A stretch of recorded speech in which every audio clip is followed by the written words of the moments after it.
Hello tout le monde! Au moment où je parle, nous sommes en mai 2023.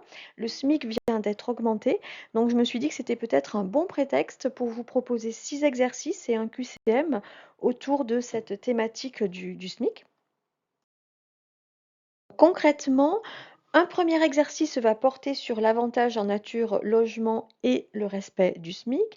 Un deuxième exercice portera sur toujours ce respect du SMIC, mais associé cette fois-ci à un avantage en nature véhicule électrique. J'ai déjà eu l'occasion de proposer des exercices avec l'avantage en nature véhicule classique, on va dire. Donc je trouvais intéressant de voir un petit exercice cette fois-ci avec un véhicule électrique, puisque les règles sont un petit peu différentes. On a une exonération qui va s'appliquer. Et dans ce cadre-là, on octroiera également aux salariés une prime d'ancienneté et une prime vacances, donc une prime annuelle. Un troisième exercice portera sur les congés payés associés à une prime salissure. Le quatrième exercice portera sur les heures supplémentaires pour ce mois de mai, donc un mois gruyère avec plusieurs jours fériés, et le tout associé à une prime d'ancienneté. Le cinquième exercice portera, lui, sur un arrêt maladie, pardon. Donc arrêt maladie simple, hein, on va appliquer les règles légales, mais on va surtout s'interroger sur le calcul des IJSS. Le salarié étant malade au mois de mai, quel SMIC appliquer pour le calcul des IJSS? Et le dernier exercice portera sur la réduction, pardon, des charges patronales et notamment sur leur régularisation au mois de mai, sachant que, cette réduction aura été calculée, sur un SMIC au cours des 4 premiers mois de l'année et à partir de ce mois-ci, elle va être calculée sur un autre taux horaire, du SMIC et on se retrouvera, à la fin autour d'un QCM avec, 14 questions. Donc pour ces exercices, je vous laisse en musique. Je vais poster les intitulés, enfin les énoncés, pardon, et puis les corrections en suivant, comme j'ai déjà eu l'occasion de le faire. Et je vous retrouve sur le QCM dans la dernière partie dernière partie de la vidéo pour les personnes intéressées. À tout de suite!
Alors, on se retrouve donc pour effectuer, le QCM.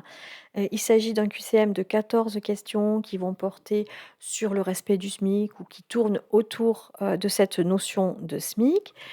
Et comme dans la vidéo précédente, il s'agit de retrouver dans la zone du haut, un personnage qui va apparaître donc progressivement au fur et à mesure que nous répondrons, correctement aux différentes questions. Et l'indice concernant donc ce personnage pourrait être, de vous dire que ce n'est pas un charlot, par exemple. C'est même presque trop facile. Sur ce, je vous propose de commencer tout de suite. Donc, première question, pour vérifier le respect du SMIC, le SMIC à prendre en compte est le SMIC mensualisé à temps plein, étant entendu qu'un temps plein, c'est dans notre cas 35 heures par semaine. Le taux horaire du SMIC en vigueur au cours de la période, donc au cours du mois en question, ou le SMIC annuel à temps plein, étant entendu qu'un temps plein, c'est un salarié qui travaille 35 heures semaine ou, si vous préférez, 1820 heures par an. Donc concrètement, quel SMIC va être pris en compte? Le SMIC du mois pour un salarié temps plein, le SMIC annuel tout cumulé toujours pour un salarié temps plein, ou le taux horaire du SMIC en vigueur, donc applicable au cours du mois concerné. Donc je pense que tout le monde a la réponse. Il s'agit effectivement du taux horaire du SMIC en vigueur au cours de la période. Au cours des 4 mois qui précèdent, on a appliqué un SMIC et à partir de maintenant, donc on va appliquer un nouveau SMIC, donc pour le mois de mai, 10,52 € que l'on multipliera, par, le nombre d'heures, effectuées par le salarié ou que l'on proratisera en conséquence dans certains cas, et cetera, et cetera.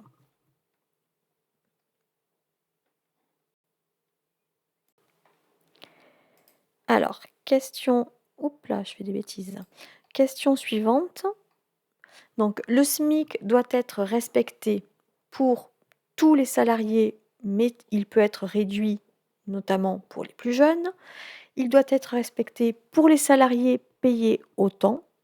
Par exemple, les salariés payés à la tâche, ne sont ou ne seraient pas concernés, par le taux horaire du SMIC puisqu'ils sont payés à la tâche, donc on n'a pas à respecter, le SMIC. Ou ce SMIC, pardon, doit être respecté pour tous les salariés sans aucune dérogation, ni pour les salariés qui seraient payés sur, une autre mesure que le temps, ni pour, les plus jeunes. Donc, alors, je vais vous donner la réponse. Donc, c'est la première, mais on va quand même peut-être apporter quelques toutes petites précisions. Donc, oui, pour les plus jeunes, notamment les mineurs, on peut avoir un abattement de 10 à 20% du SMIC s'ils ont moins de 6 mois d'expérience dans leur branche. Et puis, nous avons, ben, tout simplement les contrats d'apprentissage ou, les contrats de, professionnalisation, qui vont, calculer le salaire en fonction d'un pourcentage, du SMIC et non pas du SMIC pour les plus jeunes. Donc là, on est dans ce cas de figure-là. Et concernant donc, les salariés éventuellement payés à la tâche, oui, ils sont payés à la tâche, mais on doit toujours faire en sorte qu'ils perçoivent à minima le SMIC. Donc en gros, ils ont soit le SMIC, soit plus.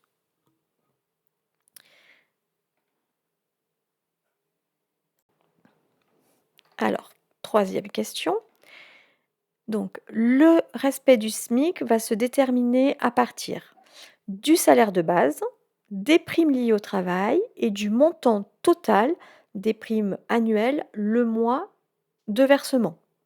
Donc si j'ai une prime de vacances qui m'est versée en juillet, on va tenir compte de cette prime au cours du mois de juillet, on va l'additionner au salaire de base du mois de juillet.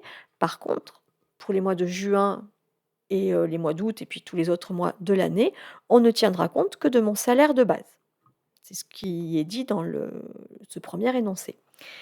Deuxième situation, pour respecter le SMIC, donc, on va le déterminer à partir du salaire de base, toujours, des primes liées au travail encore, et des primes annuelles, cette fois-ci divisées par 12, enfin par 12 pour les 12 mois de l'année. Donc, pour ma prime, que je percevrai en juillet, par exemple, eh bien, on va prendre le montant, imaginons 1200 euros. Je vais diviser par 12, ça me fait 100 euros, et je vais prendre en compte ces 100 euros pour chaque mois de l'année. Donc, je vais ajouter à mon salaire de base 100 euros en janvier et puis 100 euros en février et ainsi de suite pour déterminer le SMIC. C'est ce qui est dit dans le deuxième énoncé. Et troisième énoncé, on va tenir compte du salaire de base et de toutes les primes, à l'exception, donc à l'exclusion des primes annuelles. Donc, on va prendre en compte toutes les primes, quelles qu'elles soient liées au travail ou pas, qui auront été versées au cours du mois, y compris par exemple une prime d'ancienneté qui n'est pas liée au travail.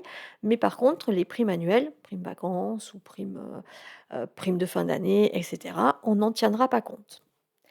Donc je vous donne, la réponse sans transition parce que je pense que vous l'avez vu, dans le cadre de l'exercice et la bonne réponse effectivement, c'est la première solution. La Cour de cassation en a décidé ainsi concernant donc, une prime vacances.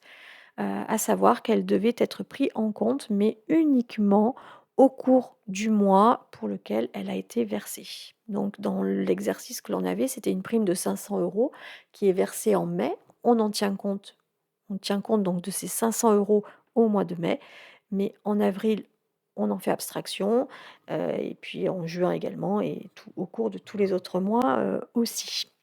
Et on ne prend en compte que les primes liées au travail, pour ce qui est des primes versées mensuellement.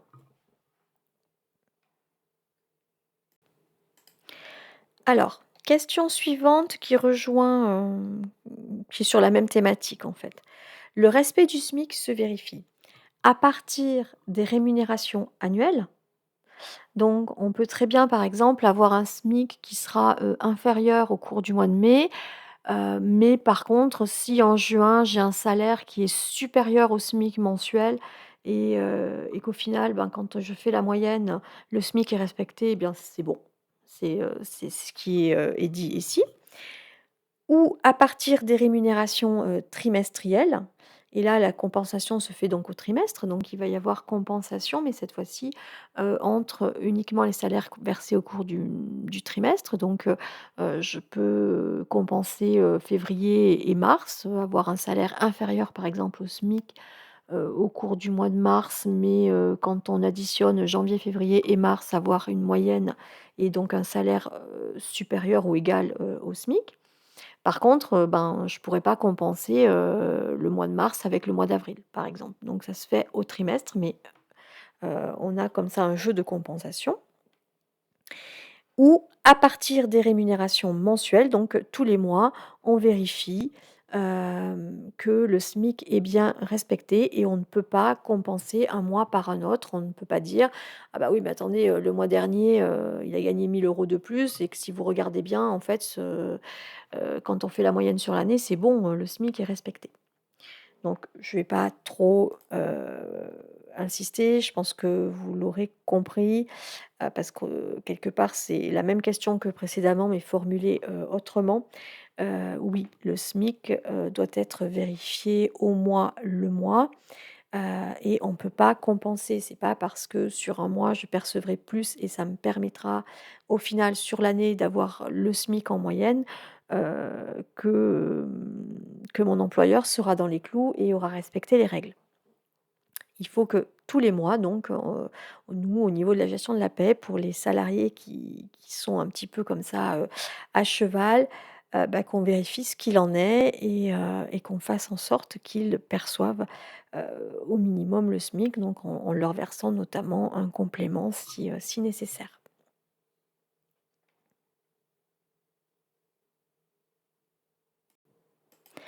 Alors, question suivante. Donc, la grille des salaires de la convention collective doit impérativement respecter le SMIC. Donc là, on est sur la hiérarchie des sources. Donc oui, elle doit être révisé, pardon, à chaque augmentation du SMIC pour toujours le respecter. Donc par exemple ici, heu, toutes les conventions collectives doivent vérifier qu'elles versent au moins un 11,52 €, qu'elles ont prévu un salaire horaire de 11,52 € pour, chaque, salarié, et pour tous les coefficients de la grille. Non, mais par contre, si ces salaires sont inférieurs au SMIC, ils seront écartés au profit du SMIC. Donc on applique le principe de faveur. Donc, ben, dans notre cas, ce mois-ci, ben, le SMIC passe en 11,52, très bien. La convention collective peut très bien avoir un taux ou des taux horaires suivant les coefficients inférieurs au SMIC, mais ça veut dire que nous, par contre, nous allons devoir être vigilants et écarter la convention collective pour les salariés concernés, et appliquer pour eux le SMIC. Ou troisième option, non, les salaires conventionnels s'imposent même s'ils sont inférieurs au SMIC, du fait de la nouvelle articulation et de la hiérarchie des sources. Donc, une convention collective est prioritaire sur la loi et elle peut, écarter le SMIC. Donc, je pense que vous l'aurez compris, c'est bien sûr, la deuxième option. Oui, la nouvelle hiérarchie des sources a inversé, le rapport dans certains domaines, mais pas pour, ce qui est, les versements des salaires, et le SMIC doit être respecté, quoi qu'il arrive. Mais effectivement, il est rare que les conventions collectives soient, revues, juste après une augmentation du SMIC, surtout ces derniers temps. Hem Et on a beaucoup de conventions, hein, qui ont des taux inférieurs au SMIC parce qu'ils n'ont pas été, ils n'ont pas été révisés depuis longtemps, ou ils ont été révisés, mais le SMIC augmentant, très rapidement, ils ne sont déjà plus à jour. Donc c'est à nous, de faire en sorte, lorsqu'on a une augmentation du SMIC, et bien de vérifier, nos grilles, conventionnelles ou même, d'accords d'entreprise, heu et d'appliquer le SMIC au cas, pour chaque salarié, pardon. Alors question 6. Un accord d'entreprise peut déroger au salaire minimum prévu par la convention collective s'il respecte le SMIC. Donc dit autrement, on a le SMIC, on a la convention collective qui est au-dessus et on a, un accord bah, qui lui, serait placé qui placerait le salaire, pardon, entre le SMIC et entre ce qu'a prévu la convention collective. Donc, il respecte le SMIC, il est au-dessus du SMIC, mais il est en dessous, du minimum conventionnel.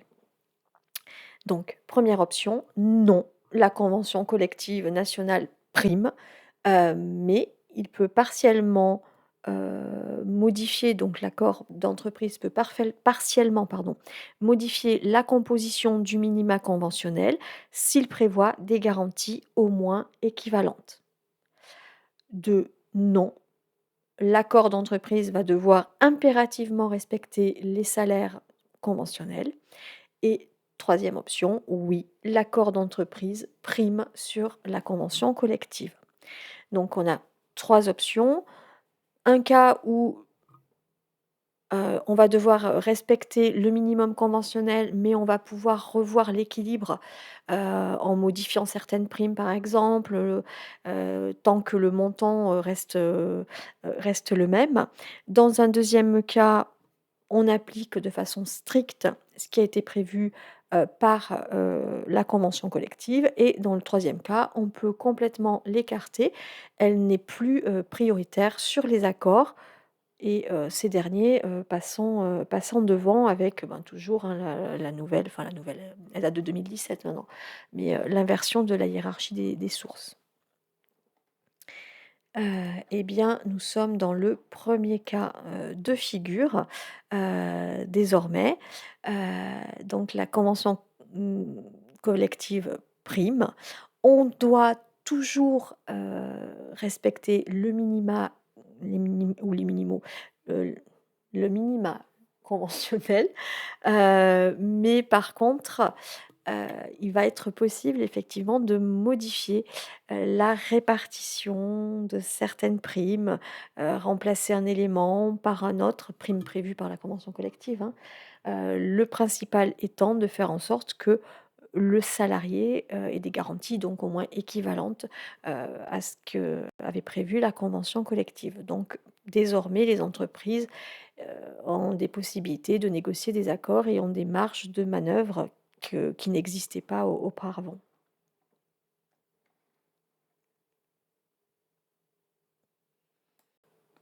Alors, on continue. Le minimum garanti sert notamment à donc le minimum garanti, hein, on quitte le SMIC, on va voir un autre minima qui a augmenté, aussi en même temps que le SMIC, à savoir le minimum garanti. Et il sert à quoi? À déterminer le montant minimum des gratifications des stagiaires, à déterminer le montant du RSA, à évaluer certains montants et plus particulièrement l'avantage en nature, nourriture dans le secteur HCR, donc hôtel, café, restaurant.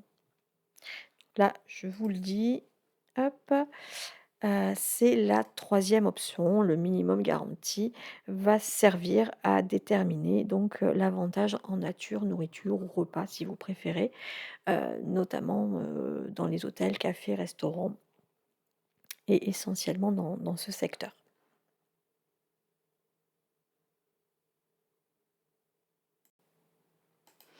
Alors on continue avec un autre montant qui, forcément a été augmenté, à savoir la rémunération mensuelle minimale. Donc la rémunération mensuelle minimale détermine le seuil de pauvreté. En deçà, d'un montant minimum, on passe sous ce fameux seuil de pauvreté. Le montant du RSA ou la rémunération minimale à percevoir par les salariés en activité partielle ou si vous préférez au chômage partiel, au chômage technique, et cetera. Donc je vous donne la réponse, je pense que même si vous ne connaissiez pas intuitivement, vous avez pu retrouver. Heu, il s'agit bien sûr de la troisième option. Les 2 autres, ben, en gestion paye, en gestion RH, nous intéressent moins, j'ai envie de dire, ce n'est pas nous qui gérons. Par contre, évidemment que si l'entreprise rencontre des difficultés, eh bien, on devra veiller, à ce que la rémunération minimale soit respectée et que le salarié a bien perçu, le minimum auquel il a droit.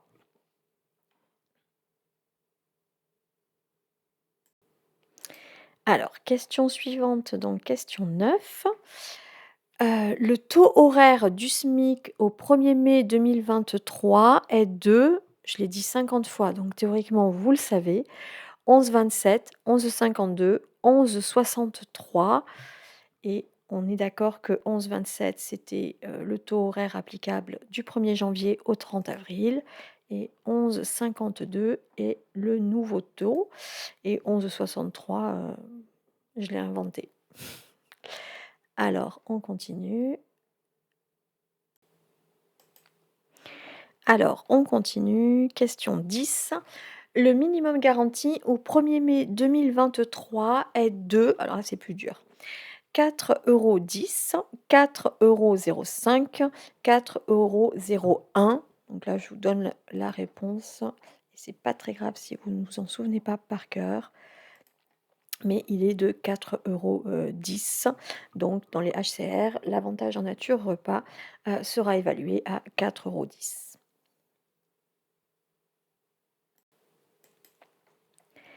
Alors, question 11. Quels taux de cotisation sont impactés par le SMIC? Premier point, les taux de cotisation chômage et retraite complémentaire. Deuxième point, les taux de cotisation prévoyance complémentaire et maladie. Troisième cas, les taux de cotisation maladie et CAF. Et je vous donne la réponse sans trop tarder non plus.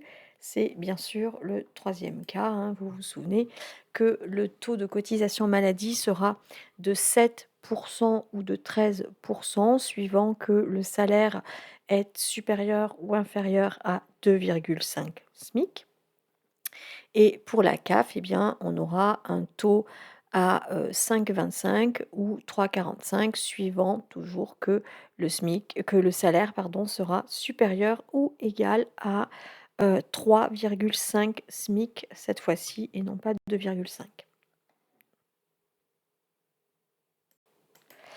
Alors, question 12. Donc, le SMIC à prendre en compte pour calculer la réduction générale des charges patronales est variable tous les mois, suivant le taux horaire du SMIC applicable au cours du mois, les absences, les heures supplémentaires ou complémentaires effectuées, etc. Variable uniquement en cas d'augmentation du taux horaire du SMIC ou fixe pour l'année, il est révisé tous les ans. Donc là, je pense que vous aurez trouvé, il est bien sûr variable tous les mois suivant le taux horaire du SMIC, donc qui va être appliqué au cours du mois, et les diverses absences et heures supplémentaires ou complémentaires effectuées. Donc là, je pense que le personnage à trouver est assez apparent. Et on passe à l'avant-dernière question. Donc, la réduction générale sur les charges patronales porte sur les salaires d'un montant maximum de, je vous ai partiellement donné la réponse, je pense, 2,5 SMIC, 1,8 SMIC, 1,6 SMIC.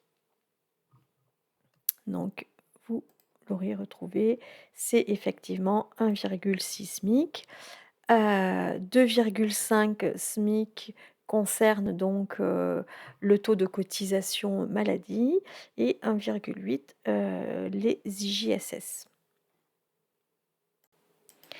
Et à propos d'IJSS, donc dernière question, le montant maximal des IJSS est impacté par le taux horaire du SMIC. Alors c'est vrai, donc c'est oui, quels que soient les IJSS, maladie, accident du travail, congé paternité, maternité.